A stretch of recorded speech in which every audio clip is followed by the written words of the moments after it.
So, yesterday was the first day of CinenaCon. If you guys remember last year, we covered CinemaCon and all of the major studios talking about what they had in the pipeline coming up in the next maybe year or two. And this year, it's no different. We're going to be talking about all the things that have been announced slash talked about at CinemaCon. First up on the docket yesterday, Sony had their presentation, and I would like to give a massive thank you to Discussing Film, not only for posting all this stuff on their socials, but also updating their website as well, which is where I'm getting my information from. So, let's just go and hit some quick bullet points here real quick. Takashi Yamazaki, he has a film coming out called Grand Gear, and from what I've heard, that is set to be like a big robot kaiju fight. It's being produced by J.J. Abrams, and it's going to be coming out February 21st of 2028. Yamazaki is the director and writer of Godzilla Minus One and the upcoming Godzilla Minus Zero. And I just put out my reaction to the teaser trailer for that. So if you want to, after this, you can go check that out. There is an animated Bloodborne film that is going to be given an R rating. And I just saw on YouTube, before even sitting down to record this, that YouTuber Jacksepticeye, he's going to be a producer on said movie, which I think is pretty cool, if you ask me. YouTubers getting into the space of the filming industry, I think that's really cool, and I think that's quite possibly the next step into potentially, I don't want to say saving the movie industry, but like evolving the movie industry. We'll say that. So I think that's really awesome and really cool that that's happening. And then Sony Pictures Animation, they have a film coming out called Buds. It's a new original film about talking plants that finally decide to break the rules of the plant kingdom to talk to humans in an effort to help the environment. That hits theaters in December of 2027. If I'm being at all honest, that kind of sounds almost a little bit like the Bee Movie. If you ask me, bees breaking, or at least Barry wanting to break the norms of being a bee, and things might turn out, a bit hairy in the end. But I'll wait to see what it looks like. This is quite possibly the big boy that was on everyone's list coming into this event. Spider-Man Brand New Day. As you guys have probably already seen online, they have dropped 2 posters. One, which is mainly of Spider-Man's mask, but it has MJ in one of the eyepieces, which I think is really cool. And the other one is Spider-Man at the top of the poster with, like, what I'm leaning towards probably the hand in a pyramid shape towards the bottom end of the poster. They did show some exclusive footage. The description on Discussing Films' website says, while he wasn't present in person, a Tom Holland hologram introduced an extended scene from the much-anticipated Spider-Man Brand New Day. The sequence sees Peter Parker at a bodega where he spots his old friend Ned Leeds, Jacob Batalon's character, who no longer remembers him. Peter follows him to an apartment party where he realizes Ned has created a spider tracker app to figure out who Spider-Man is. When MJ, Zendaya's character, walks in, Peter stumbles and reintroduces himself as Maynard. I'm going to call him Maynard. Maynard. Maynard. As the three walk into the kitchen, MJ's boyfriend, played by Iman Esfandi, who nerds might know as the much older Ezra Bridger from the Ahsoka series, kisses her as a heartbroken Peter looks on. The scene is followed by an extended sizzle reel that showcases the movie's dynamic slow-motion heavy action, including a brief glimpse at Peter's eyes turning black, which is indicating the rumored transformation into Man-Spider. Fans who want a lonelier, more angsty Spider-Man seem to be in for a treat here, with Tame Impala's Loser really setting the mood of the piece. The movie looks to be having its cake and eating it too, with expensive, larger-than-life action married with intimate character work. Sony's obviously very confident in the film, and given what they showed CinenaCon attendees, they have every right to be. So yeah, this is probably Sony's biggest film of the year, considering the fact that No Way Home almost made $2 billion, and granted, that money was made during a pandemic. I would imagine that they have very, very high hopes for this movie raking in a lot of money at the box office when it releases in July. Next up is Insidious Out of the Further. I'm not going to go into detail on this one because I do intend on recording a trailer reaction, because they did drop a trailer for this movie. So I don't want to get into too much detail on this. It's directed by Jacob Chase and written by him and David Leslie Johnson McGoldrick. Lynn Shay is coming back, mainstay of the Insidious franchise. And, they don't have a description for it. Oh, perfect. So I'll save my reaction for that, for my trailer reaction. Perfect. Next up is a big one. At least big for horror fans, because this is Zach Cregger's Resident Evil movie that will be coming out in September. Zach Cregger took the stage at CinemaCon 2026 to introduce his take on the Resident Evil franchise, sharing that he was inspired by the game mechanics and that the film would stay true to the franchise's tone as much as possible. Cregger then introduced an exclusive teaser for the film, which opens with a lone man, Austin Abrams, who you would recognize from Cregger's last film, Weapons. He was the druggy character. I'm trying to remember what his name is. Oh my god. But you know who I'm talking about. The name is eluding me right now, which makes me mad, but we're just going to roll with it. This lone man is walking into an abandoned house on a winter night. He then uses the house's phone to leave a voicemail for his girlfriend, which is played over the rest of the teaser. Abrams' character explains that he's been on the run, and we are treated to images of him investigating dark houses, sewers, and running down a vacant street. The teaser holds back on showing too much horror imagery, but there is a bloated naked creature that watches Abrams in the sewer, as well as hands that emerge from the door of a dark house. The title card also uses the withered font from the latest Resident Evil titles. Cregger adds that the film will not have any of the fancy plot structure shifts that his films are known for, focusing instead on a linear adventure, but the footage proves that Cregger's claustrophobic and thrilling atmosphere is certainly here. Which I think if he were to have implemented like his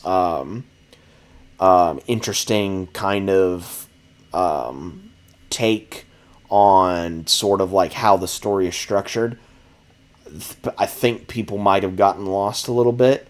So I'm glad that there is a linear structure to this movie, and I think that this is probably going to be another Zach Cregger hit, in my opinion. If he does this right, if he pulls it off right, he's gonna have something special with this.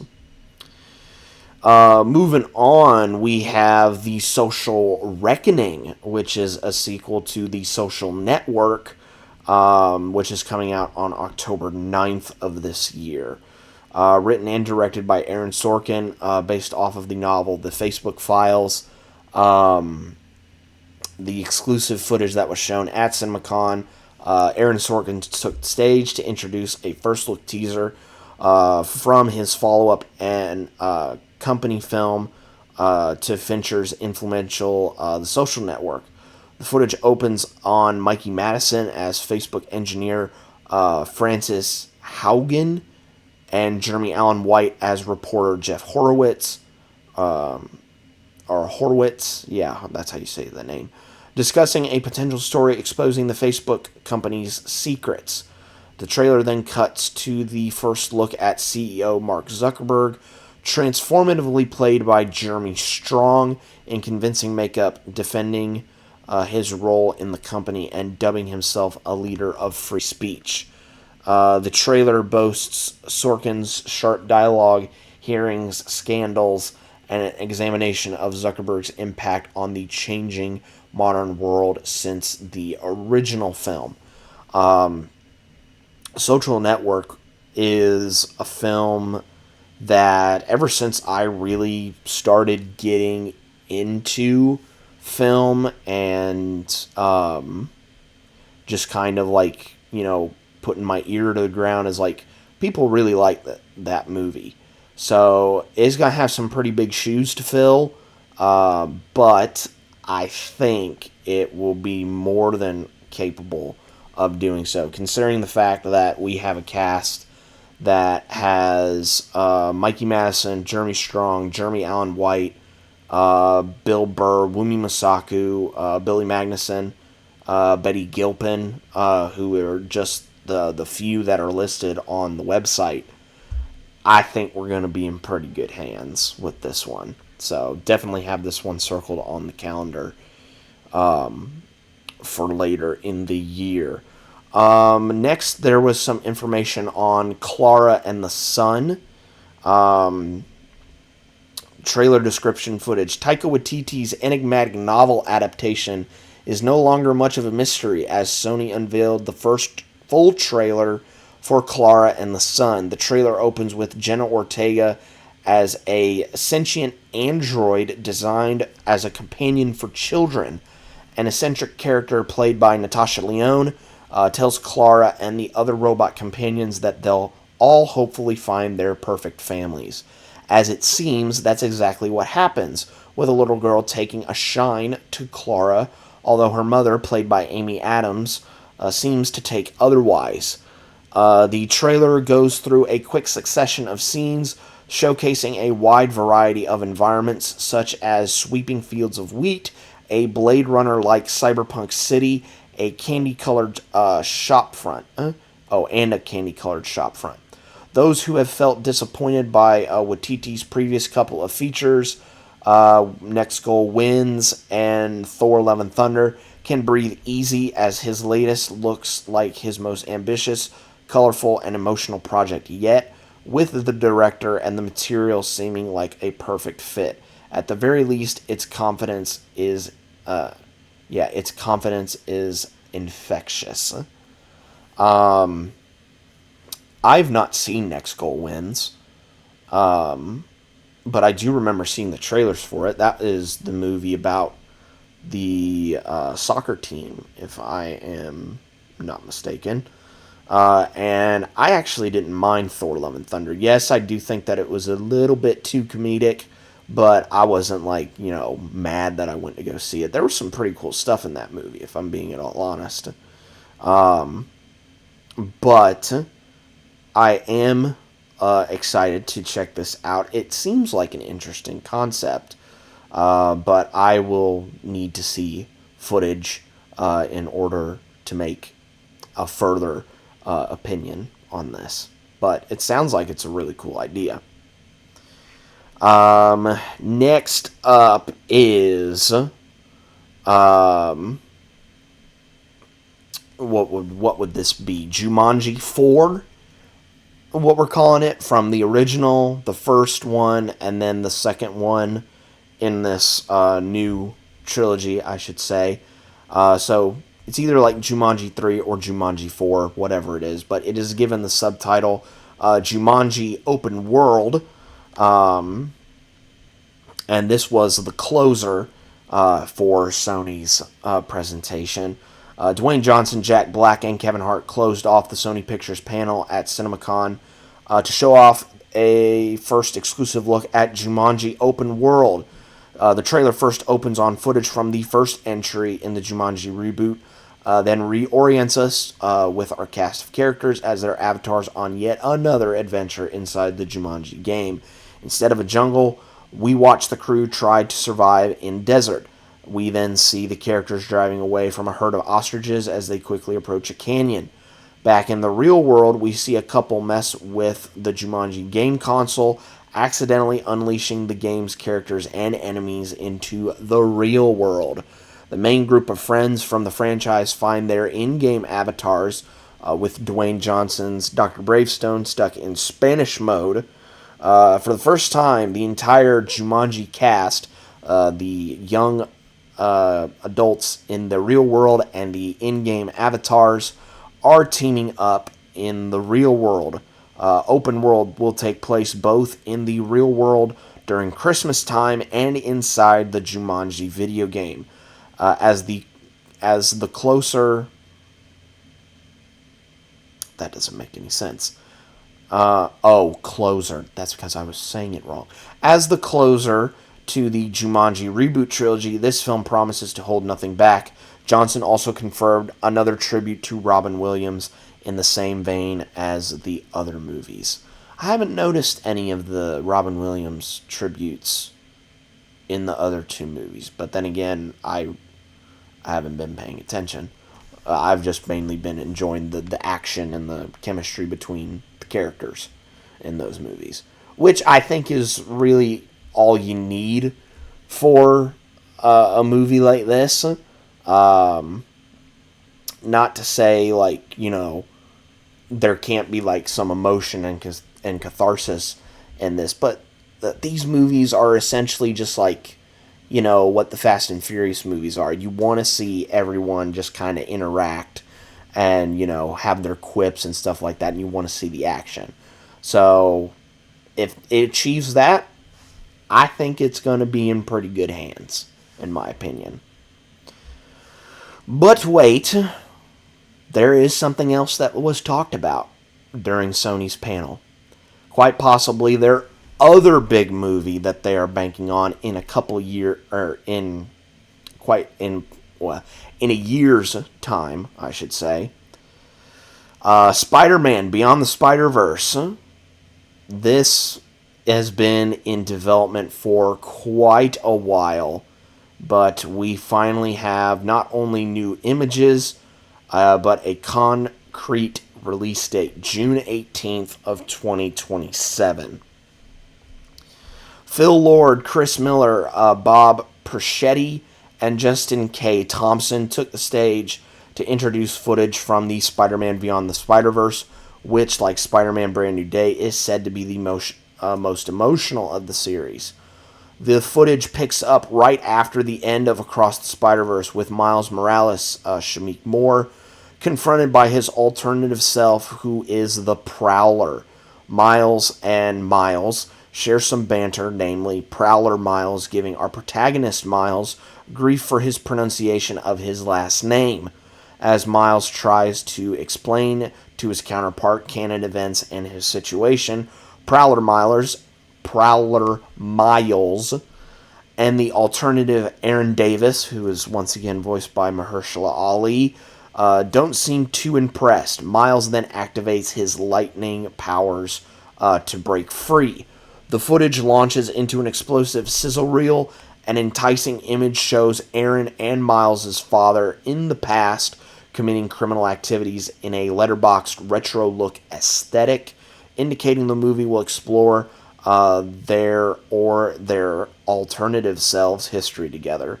Other striking images include Gwen Stacy crossing an interdimensional bridge, a series of various Spider-Men going through a neon cityscape, Spider-Man 2099 standing in front of several giant portals opening up, and an utterly terrifying shot of a much more sinister The Spot saying, "I just wanted to be taken seriously," as he drains the life out of everything around him.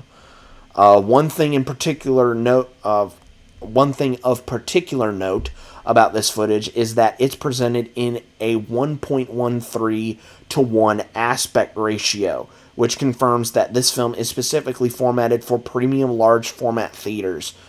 Spider-Man Beyond the Spider-Verse's footage suggests a finale of epic proportions with so many varied animation styles that it makes one's head spin, and a story that will tackle a multitude of threads. The footage, more than anything, affirms that Beyond the Spider-Verse will be worth the long wait. Because, yeah, it's been a bit since that second film. The second film, I believe, came out in 22, 23, and I think we were supposed to get this in like 24, but then it got pushed back, and it kept getting pushed back, because, I mean, like, so many different animation styles in this movie, just in the second movie. I can only imagine what they're doing for this third movie, and considering the fact that they are formatting it for larger format films, I think this movie is going to be an absolute banger for 2027. That's going to be one of the big movies of the year, included, lumped in with that Secret Wars as well. So, yeah, it looks like Sony is banking big time on Spider-Man, not only for Beyond the Spider-Verse, but also Brand New Day as well. A lot of interesting stuff from Sony's slate that I'm very interested in, and others I'll probably need to look at some footage before I make an even further opinion on. But that is all from Sony's panel from CinenaCon. Be sure to stay tuned during the week, because tomorrow I will go over Warner Brothers' panel that is going on, I think, right now, as well as any other footage that drops during that time. But in the meantime, guys, be safe out there, and I'll catch you guys tomorrow.